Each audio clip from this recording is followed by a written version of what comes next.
First question. Theravada Buddhists tell us the Mahayana Buddhists are incorrect about vegetarianism because the Buddha did not say meat eating was wrong.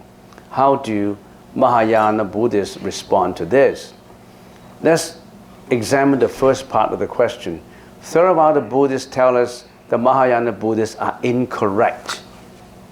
I think a true Theravada Buddhist will not say Mahayanas are incorrect. They won't say that. I don't think they will say that. It depends on who you listen to. There are Theravada Buddhists who are not actually Theravada Buddhists. There are Theravada Buddhists who may not fully understand what the Buddhist teaching was all about. So by listening to one or two Theravada Buddhists, you may not get the right answer. We better take a look at what the Buddha talked about in sutras. Theravada Buddhists tell us the Mahayana Buddhists are incorrect about vegetarianism because the Buddha did not say meat eating was wrong. In the times of the Buddha, the monks go on arms round with a bowl and they accept whatever was given to them. Have you been to Thailand, to Sri Lanka, to Cambodia? You know that Mahayana, Theravada monks, in the morning they go arms round, and then Buddhists or ordinary people can offer food to them, and they accept whatever was given to them.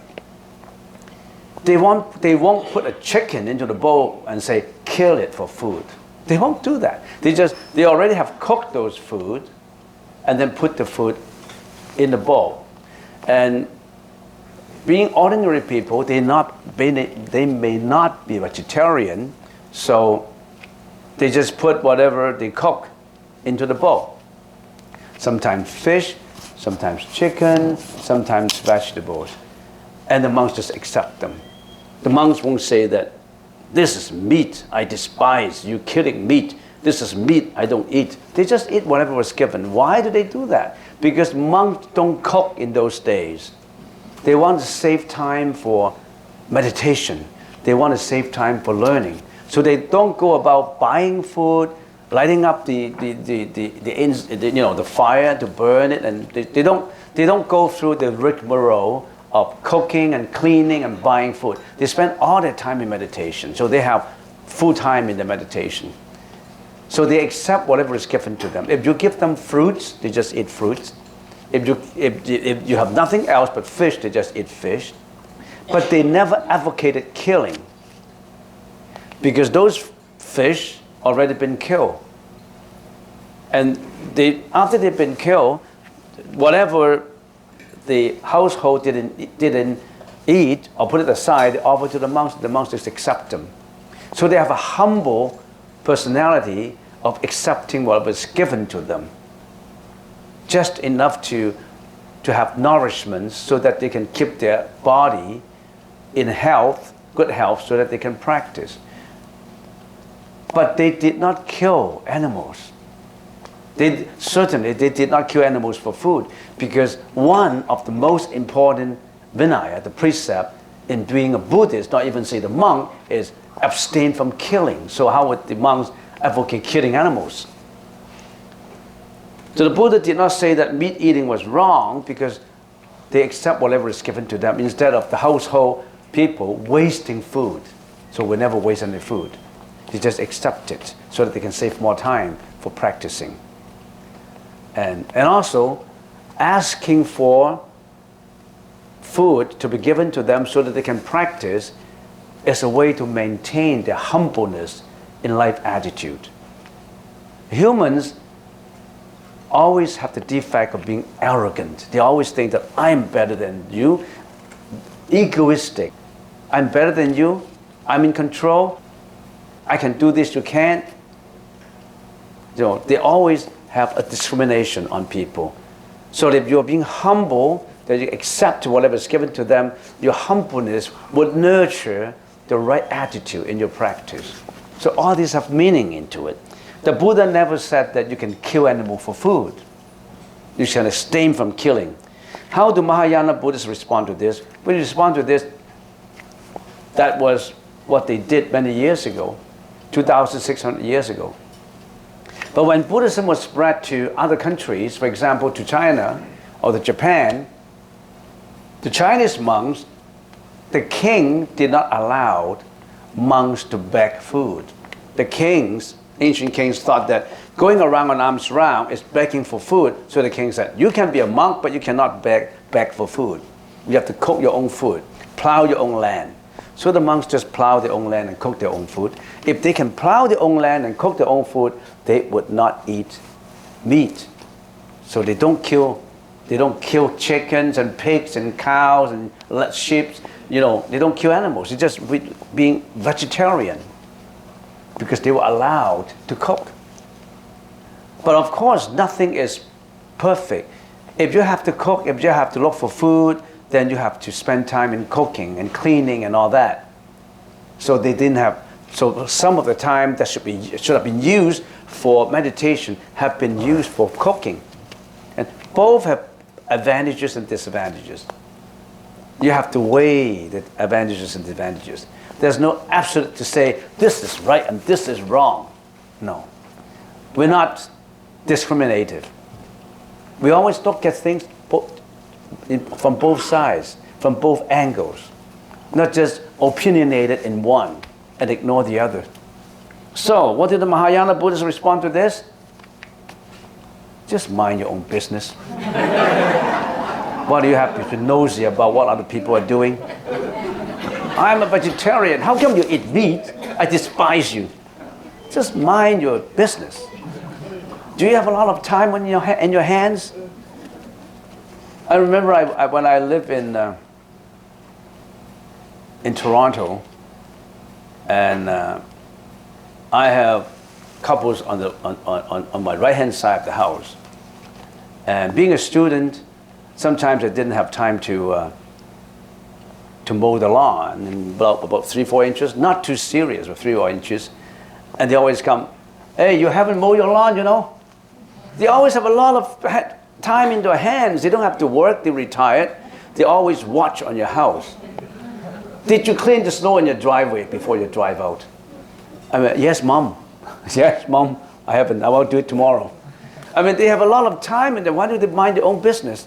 Well, do you have to find fault in what other people are doing? Why don't you find out how the Theravada praise the Mahayana monks? Why do you always see how people are doing bad in certain things? Why do you always see the negative side of things? Why don't you see the positive side of them? Why do you want to say, hey, the Theravadas hate the Mahayana Buddhism because they eat meat? You know, mind your own business, folks. Okay, next question. I want to ordain as a monk at this temple and devote myself to the study and practice of Buddhism. How do I go about this process? Thank you. Ami Tofo. A good question. You want to become ordained as a monk? And first of all, let us know you. You don't come here and say, I want to be ordained as a monk. Please ordain me. I mean, we have to know you. We have to make sure that, do you know the life of a monk? Why do you want to become a monk? Why do you want to follow the Buddha's way? Well, becoming a monk is just an ordinary saying. I want to be a monk, I want to be a nun. But why do you want to follow that kind of practice in life instead of having a family? I think the way I look at it, if you want to be ordained as a monk, you must have a reason.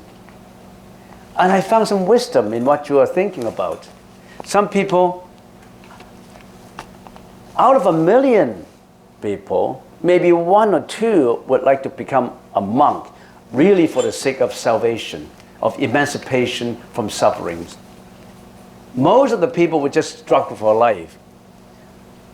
They want to go study, they want to study at university, and then they get a good job, and then once they get a good job, they want to know a girlfriend or a boyfriend, and they want to have courtship, and they want to have a relationship, and they want to get married, and some people don't want to get married, just want to live together, and then later they will have kids, and once they have kids, maybe after 1 or 2 years they may divorce, then it's a broken family. If they don't divorce, they will carry on, and then they have a lot of problems. Then second child, third child, fourth child, and then all these family problems may come up.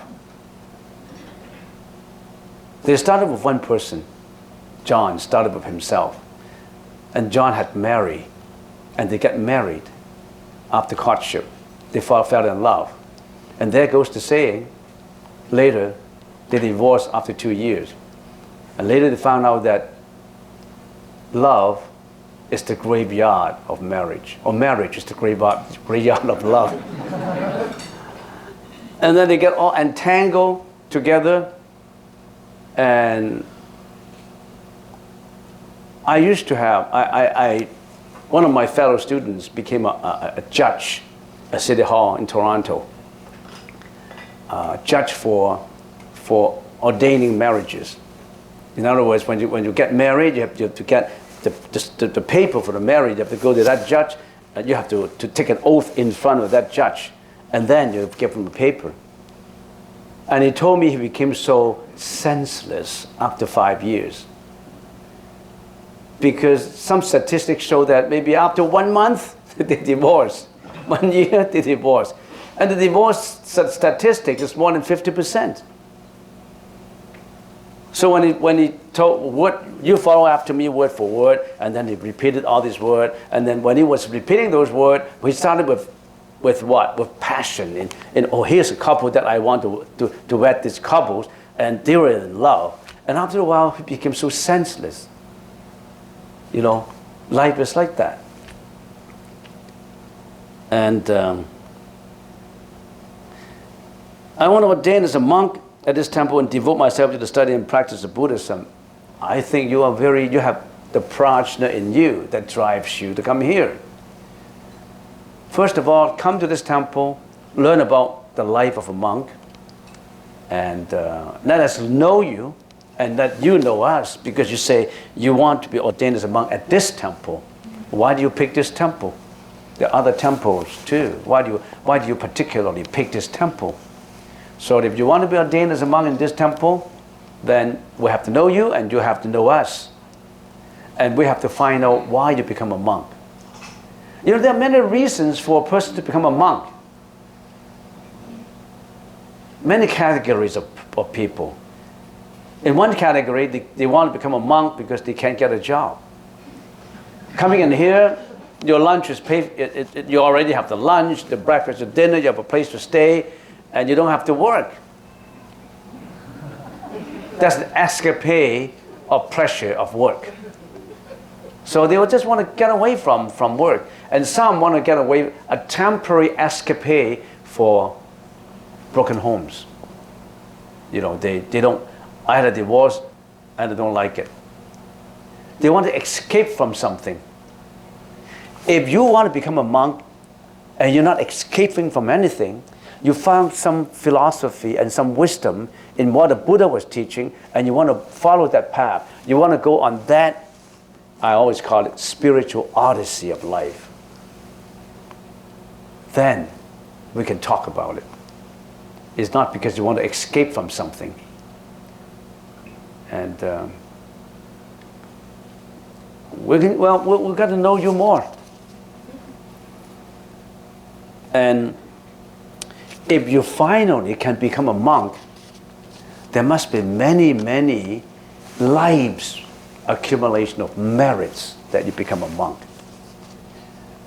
For people who have the experiences after so many years, for people who started to have that idea to become a monk, and after 10 or 15 years, that idea could not materialize. There was a story, there was a nun in the northern part of China, a novice nun. And she had been a novice monk, a beginner monk, nun for 5 years, and he wanted to be an actual nun. To be an actual nun, you have to take another ordination. So she wanted to go to the south to be ordained as a real, not a novice, and more a real nun. And he tried that for a few times, and there were always circumstances that stopped him from going south. And after 5 attempts, the 6th attempt, finally came up. He said, I wanted to go this time. I've tried to go 5 times, and I spent 10 years already in this temple. I couldn't become a real nun, so I wanted to go now. So she traveled by train down to the south. And before he reached the train station, one day before, it takes a few days, he was being pushed down the track, and she got killed. She could never arrive. She could never arrive at the south, and she never have that satisfaction that it became an actual nun. So there are always factors that stop you from becoming a monk or a nun. Your family, all these other pleasures that you take, maybe sometimes you change your idea so that you can become a monk for a real cause. You must have accumulated numerous merits from previous life to become a monk at this life. Otherwise, you cannot become a monk or a nun. Let's see how you work out. Hopefully, you can finally become a monk or a nun. We'll have to talk about it. When is divorce acceptable? When is divorce acceptable? If you have a divorce, I would say, congratulations. You know why? You're free. You were bound by your marriage. Now you are free. Don't be agonized by your divorce. Don't feel sad about it. Don't agonize on it. You were deserted by your lover. That's a good chance to be free. Go on to that spiritual journey when you get enlightenment. Free yourself from it. Get into Google's and to see how those spiritual, monks and nuns, how they found happiness in what they're doing. Not just Chinese or Oriental. There are Caucasians who become monks and nuns who found the most happiness of life and didn't regret anything about it. They feel extremely happy. They feel extremely happy staying in mountains for meditation. They found they're free from the bondage. Before, they were like a cocoon. They are like a caterpillar in a cocoon. They cannot free themselves. Now they bite through all those threads, and they're free. So when is divorce acceptable? I don't know what you mean by acceptable. Divorce is not acceptable. It's not accepted by me. It's by you, by your partners. Both sides accept it. When is it acceptable? I think what you want to ask is, when is the right time that I should have a divorce? Because the right time is when you can accept it, or your partner can accept it. Sometimes you may accept it, and your partner may not accept it. And there are many circumstances you have to think about before finalizing your divorce. Any children involved? If there's no children involved, it's a little better. If there are children involved, you have to consider the children too. They lost their dad, they lost their mom. Their life is being affected psychologically. So do you have to consider their feelings? And some couples stay together not because they love each other, they hate each other, but because they want to bind the children together. They still live as one family. And this is another kind of suffering we call living with hated ones. There are people like that. They hate each other. They don't like each other. They go on their way to find their own boyfriend and girlfriend, but they still have the family because they want to keep the 3 children together. And in some families, the couples could have been able to keep all the children together, but after the children, achieved adulthood and went out, and they are at the age of 65 and 70, then they started a divorce. Divorce rate is getting on senior people, You think that over 65, they won't get a divorce? They get a pension already. It's time to divorce. I don't have to depend on you. My pension comes up and your pension comes up. Why do I have to mix my pension with yours? So, goodbye. All the children are mature now, they go to work. You hate me and I hate you, so goodbye. Sayonara.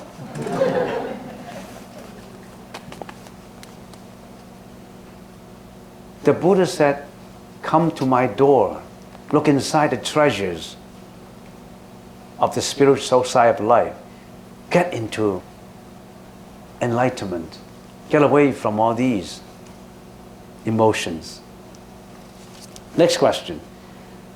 Attachment causes suffering. How can we connect on what is the way to connect, or what's the way to connect with a husband and wife without attachment? That means you're not divorcing each other yet. So you want to say attachment causes suffering. If your husband and wife, what is the right way without attachment? The more love you have, the more agony when one is dying, when one is departing. So maybe the way you look at it is, nothing is permanent. Nothing stays the same. Everything is fleeting. Not even my life, not even your life. So nothing stays the same. You have to accept the fact that a departure will come one day. Even if you stay on to the end without divorce, we'll have to say goodbye. And when you really at that juncture of saying goodbye, nothing you can bring with you. Your partner will not say, I will come with you. They won't come with you. Well, they won't go with you. You cannot bring anything with you. Not your diamond ring, not your bank account, not your apartment. You can't even bring your own body. You know what you can bring? Your karma. You bring your own karma with you and roll into the next life in another form. This life you are Janet, next life you are John. You roll with your own karma. Not God, nothing to do with God. How would God create inequalities among human beings? You have done all those karma that you have, good, bad, or neutral, and you brought them with you invisibly. Karma is invisible, you know. If I can use the analogy of karma, karma is all the energy that you have created for you.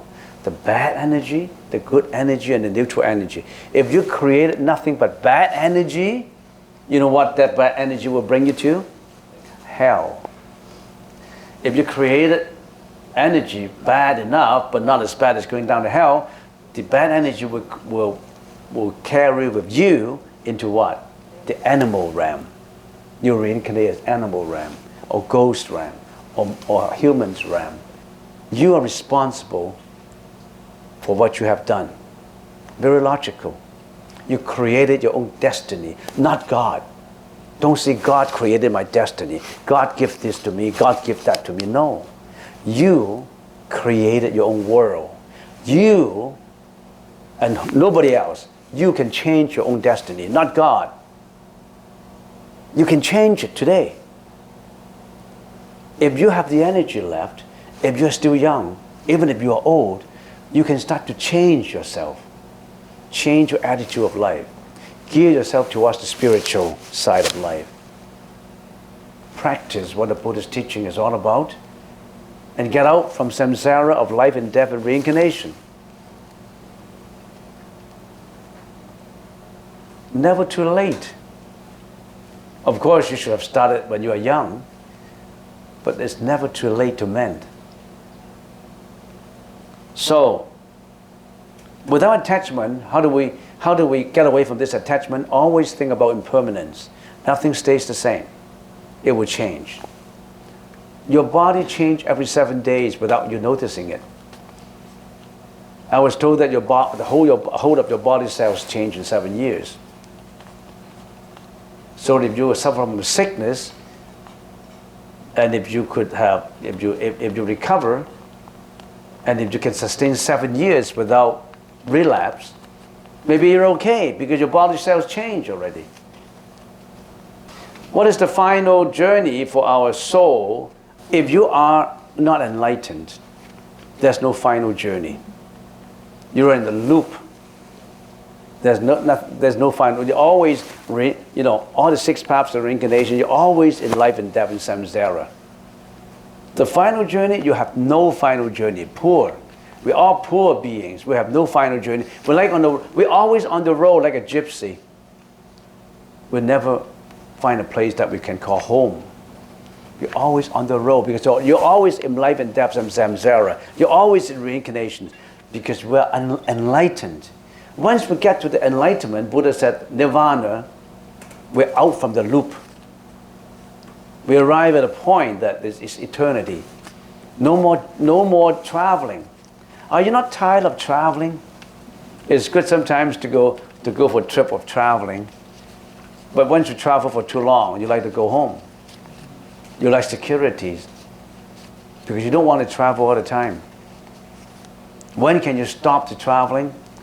The time when you are enlightened. No more reincarnations. No more life and death. No more samsara. How do we get to that point?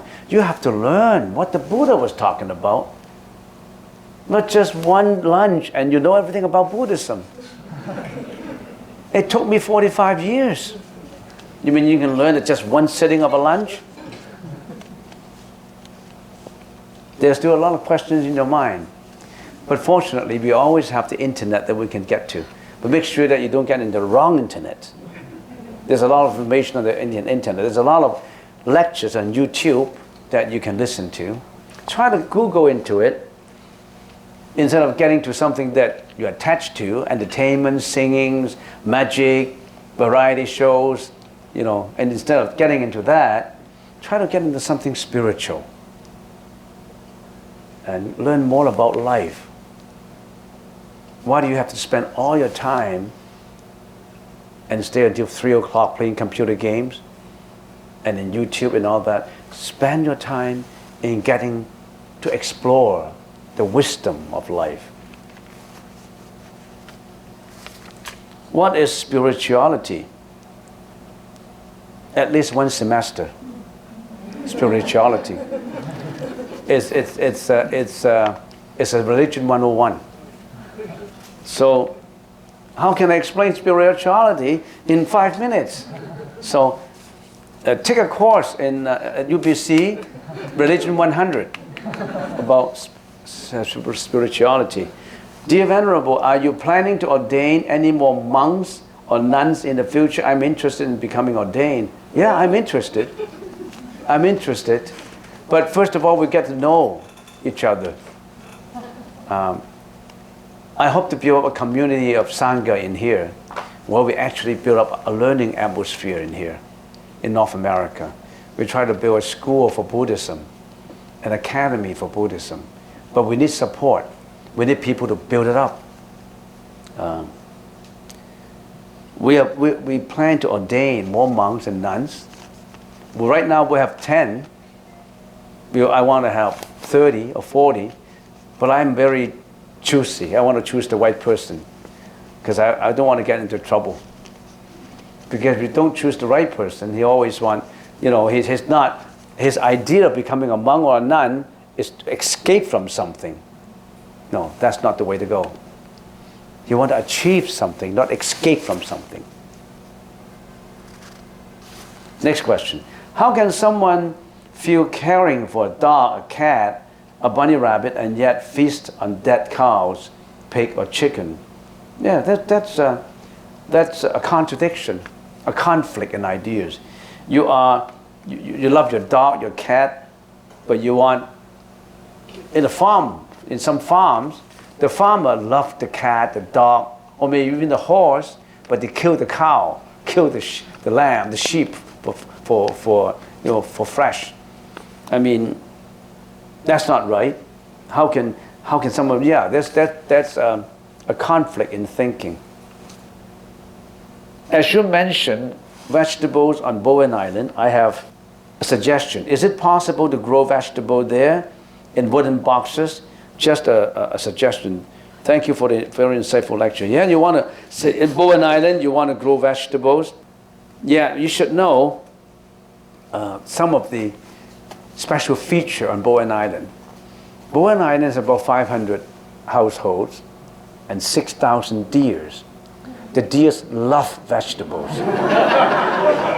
So any cabbage you grow in the box, congratulations, they say, I'll eat them. We can't even grow any flowers other than rhododendron because they hate rhododendrons. They love maples, especially soft maple leaves. And they love other flowers too. And they hate poppy, they hate azalea, they hate rhododendrons. And they love cherry. Yeah, if you grow any cherry, they eat away the flowers fast. So if you want to grow vegetables, you have to put a net surrounding the vegetables. Think about this. If you grow vegetables as a pleasure, that's okay. But you think that growing vegetables would save you money? No. Because you could have spent $3,000 growing some vegetables that you can buy for $200.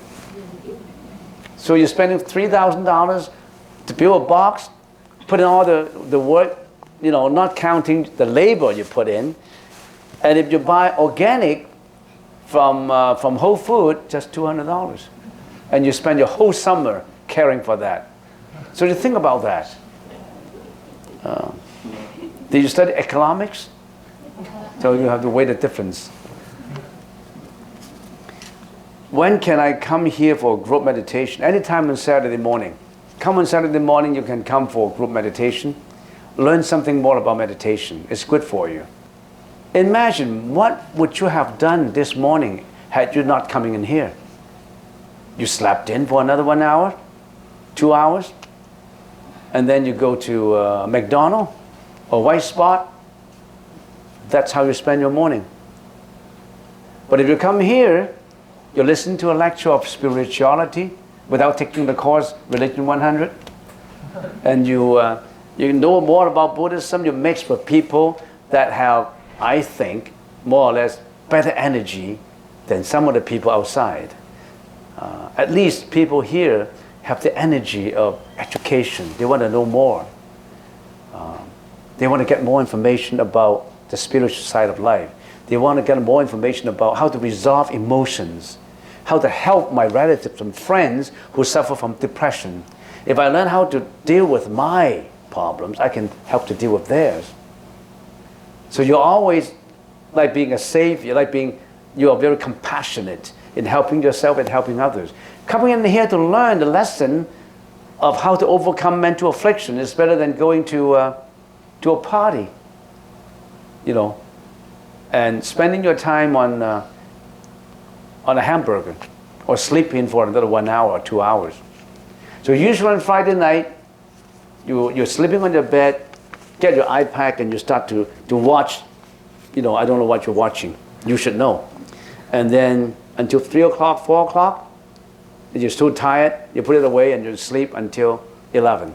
That's how you spend the time between the midnight of Friday and the morning of Saturday.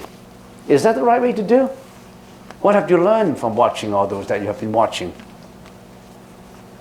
Or you chit-chat, or you email, and if you reread all this chit-chat, all this, 90% of them are just chit-chat, meaningless. Or tattletale. Who is wrong and who is right? Hey, John has got that job, he's not worth it. Or Jeanette is doing that. You know, what have you been doing on the chit-chatting? Most of it is not necessary. How do we live without a phone? How do we live without a cell phone? I don't know how I lived before. In those days when we were young, we didn't have even a cell phone. You know, the first time when I got in contact with a cell phone, when I was in Vancouver, that's the first time. That's not too long ago to me. There was an actor, a movie star, a Chinese movie star coming in here to visit the temple. And I recognized his face right away. I said, "Oh, you're a movie star." "Yeah, I'm a movie star." And then you know what he was holding? He was holding a cell phone. I didn't see a cell phone before. And the size of cell phone is about this long, that thick. It was like, I don't know, it was like this. There was a kind of cell phone that they used in the army, in the battlefield. And it was about half the size of it. I was sitting in there and we'll have a chat, and then they put his cell phone on the table, and then we started to talk. Well, I said, what is this? That is a cellular phone. It was that big before. You know how small it is now? It's like this. It's like this now. Yeah, technology and science have advanced so much. Cell phone and telecommunications have narrowed the gap of communication, the time, narrowed the gap among humans.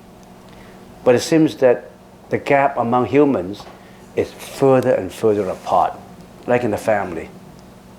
They don't see each other anymore. They just use cell phone. Dad, I want to talk to you. No, you have to talk to my secretary. Talk to me on Friday, 10:30. From 10:30 to 11, I'm free. So people are getting apart from each other in spite of the fact that telecommunications have pulled them together. There is advancement in medicine. But then people get more and more sick mentally. How come there's so much contradiction? We should have been better. Yeah, technology is better, but we have more mental afflictions.